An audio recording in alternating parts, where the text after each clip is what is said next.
Halo Bang, Assalamualaikum. Sore hari ini jam setengah 5, Alhamdulillah tempat kita sudah sempat gerimis tadi. Terus ini tadi kita baru nyicil naburin kapur dolomit, karena dulu sebetulnya pas kita olah lahan itu kita rasa kurang kapur dolomitnya. Ini panjang bedengan sekitar 28 sampai 30 meter.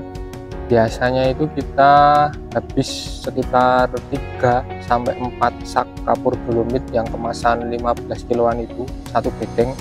Nah kebetulan ini dulu pas olah lahan itu kita pas musim kemarau, jadi waktu itu kita cuma naburin tipis-tipis, paling satu bedeng cuma habis sekitar satu sak dolomit sekitar 15 kiloan. Terus kebetulan ini juga kita pantau sudah memasuki musim pancaroba, mau musim hujan. Makanya ini tadi kita taburin kapur dolomit karena ada beberapa indikasi juga tanaman kita itu ada yang kena bercak daun. Nah bercak daunnya itu kalau tak amati antara bakteri sama jamur. Terus sudah tak siapkan juga fungisida yang mau tak spray. Fungisida yang rencananya kita mau spray itu ada bahan aktif Macosept sama Pilakostrobin.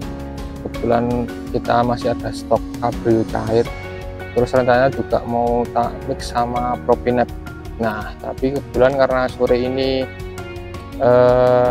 kayaknya mendungnya juga nanti malam mau hujan lagi. Terus ini tadi tak putuskan untuk nabur kapur dolomit dulu, karena kita pikir juga kalau misal dari panas banget langsung hujan itu biasanya pH-nya drop. Walaupun ini belum sempat kita cek pH tanahnya, tapi aku yakin ini pasti drop. Nah, ini tadi tak tabur kapur dolomit dan aku pun naburnya cuma lewat lubang tanam. Sebenarnya akan lebih maksimal lagi kalau kita buka mulsa terus kita tebar di full bedengan. Ini dolomit yang kita pakai itu cuma dolomit buatan lokal, buatan dari daerah Gunung Kidul. Jadi per saknya itu harganya cuma sekitar 6 sampai 8 ribuan lah. Itu kalau di kandungannya sih tertulis kalsium CaO2 sama Mg magnesium. Terus selama ini kita juga pakai dolomit itu pun hasilnya juga sudah bagus lah menurut kita. Terus untuk update tanaman kita sampai detik ini bisa dilihat yuk perkembangannya wajarlah kayak gini, karena tempat kita musim kemarau ini sore ini baru mulai turun gerimis. Sebenarnya tadi malam sempat turun gerimis juga tapi cuma sebentar, paling 5 menit. Terus siang ini tadi selesai Jumatan itu ternyata turun gerimis juga tapi lumayan deras. Makanya ini terus kita tengok ke sawah, terus kita rencana mau taburin dolomit.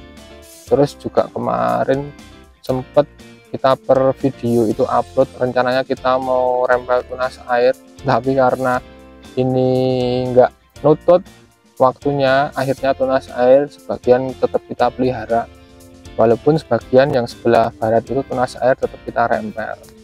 Kita cuma berdoanya semoga besok tanamannya aman sih, karena biasanya di lahan kita sendiri itu biasanya kalau tunas air terlalu banyak, karena ini lahan itu kalau hujan deras rawan banjir, wah itu biasanya penyebaran jamur terutama busuk batang itu akan sangat pekat, akan sangat cepat.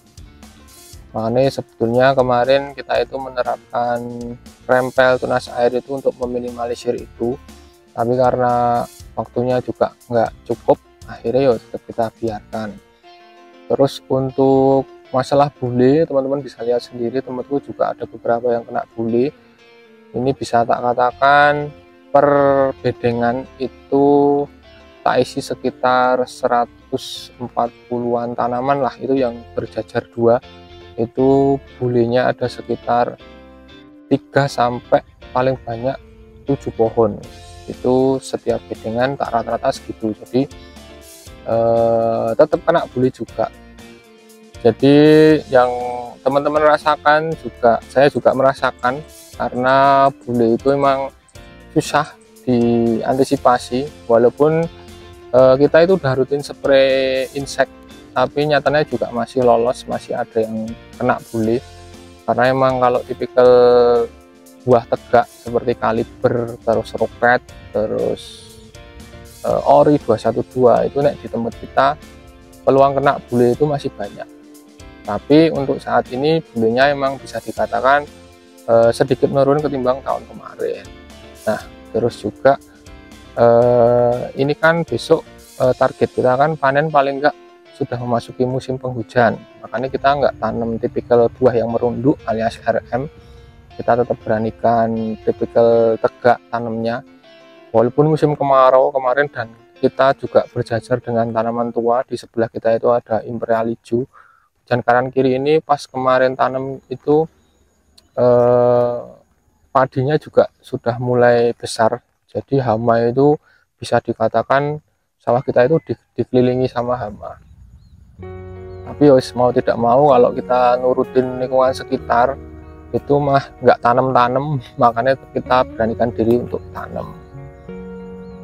Untuk perjalanan selama ini baik spray maupun kocor ini kita yang spray dulu, kita mau sepil. Yang spray itu kita inseknya itu Abah Meritin tetap pakai. Abah Meritin kita pakai merek dagang Agrimax sama BMK Test dari Ben Meyer. Dua itu tak rolling terus. Terus di Aventurion kita juga pakainya Pegasus dari Syngenta. Terus insek yang kita pakai juga ada Acephate, pakai BM Pro Max karena sempat ada ulat juga, dan musim ini juga baru banyak migrasi kupu-kupu hijau di tempat kita. Itu juga kita antisipasi, nanti kalau misal mampir di tempat kita, di lahan kita, pasti meninggalkan telur, nah itu akan berbahaya. Terus untuk fungisida yang selama ini kita pakai kebanyakan sih ini baru masuk Propinep. Propinepnya kita pakai Antrakol karena kemarin-kemarin kan musim panas, kita jarang spray Mancozeb. Spray Mancozeb cuma sekali tok, pakai BM Zippo. Itu juga tidak serutin Propinep. Kalau Propinep ini udah masuk 3 kali aplikasi, ini di umur sekitar 30-an 8 sampai 40-an, nah istilah lupa aku, pokoknya 1 bulan lebih, kalau 2 bulan belum ada. Terus pohonnya yos kayak ginilah intinya. Ada juga yang kita makainya fungisida golongan azol, kita pakai jamur lang, bahan aktif Deconazole, Propiconazole. Makanya kalau teman-teman lihat karakter daunku itu agak mengeriput karena memang sedikit dihambat oleh golongan azol.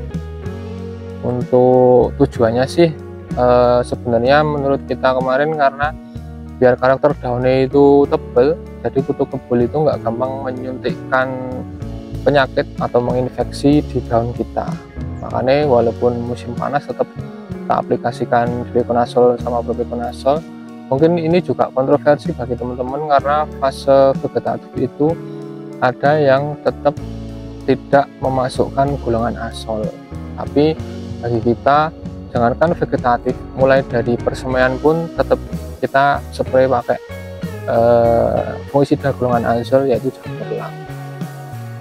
Fungisidanya itu, inseknya tadi juga itu, terus kocorannya ini sudah kita kocor 4 kali, pupuk kimianya 4 kali. Yang pertama dulu kita kocor pakai NPK Blauton, ini dulu aplikasi sekitar 3 kiloan, sekitar populasi sekitar 2000-an batang. Terus yang kedua kita kocor pakai Ponska subsidi. Terus yang ketiga kita kocor pakai Ponska subsidi mix sama BM Impetus dari Ben Meyer. Itu pupuk kimianya, oh berarti 3 kali aplikasi pupuk kimia. Terus selang di situ kita kan ngocornya sekitar 2 minggu sekali. Nah selang di situ sempat kita kocor juga POC, air cucian beras, itu yang sering saya upload di TikTok. Itu kita aplikasi sekitar 3-4 kali kocor juga. Jadi menurutku yos wajar lah, nggak irit-irit banget tapi nggak boros juga. Terus mungkin kalau kita itu biasanya mulai ugal-ugalan ngocor pupuk itu nanti di usia 60 ke atas, 60 HC ke atas, karena menurut kita di usia itu cabai itu butuh nutrisi yang banyak. Jadi untuk pengocoran aplikasi pupuk biasanya kita seperti itu. Terus untuk yang saat ini kita fokus di tebaran kapur dolomit dulu. Kita mau cek dulu pH-nya, jangan sampai drop parah. Kalau drop, aku yakin ini emang drop, tapi paling enggak jangan sampai drop parah, karena nanti kalau drop parah itu akan lebih rumit lagi. Entah itu yang nanti gampang kena jamur, entah itu nanti yang serapan nutrisi di tanaman juga nggak maksimal. Makanya kita fokuskan di bagian bawah dulu, alias di perakaran dulu, baru nanti kita fokus di bagian atas, yaitu spray fungisida yang tak sebutkan tadi. Ya wis bang, gitu dulu mungkin update dari tanaman kita seperti itu. Insya Allah nanti kedepannya tetap kita update terus perkembangan tanaman kita, baik buruknya. Kita tujuannya sih untuk edukasi, sama-sama belajar bareng masalah pertanian, terutama tanam cabai. Jadi bagi teman-teman yang baru mau mulai tanam cabai itu tetap semangat, terus jangan hiraukan kanan kiri, banyak omongan itu pasti tetap kita harus kuat mental, apalagi kalau petani muda. Yos gitulah intinya, tetap semangat. Matur suwun yang sudah nonton videoku sampai akhir. Kalau semisal ini bermanfaat, boleh teman-teman share ke grup ataupun ke apapun itu, dan jangan lupa komen juga, kita diskusi bareng di kolom komentar. Pokoknya tetap semangat, matur suwun, mantap.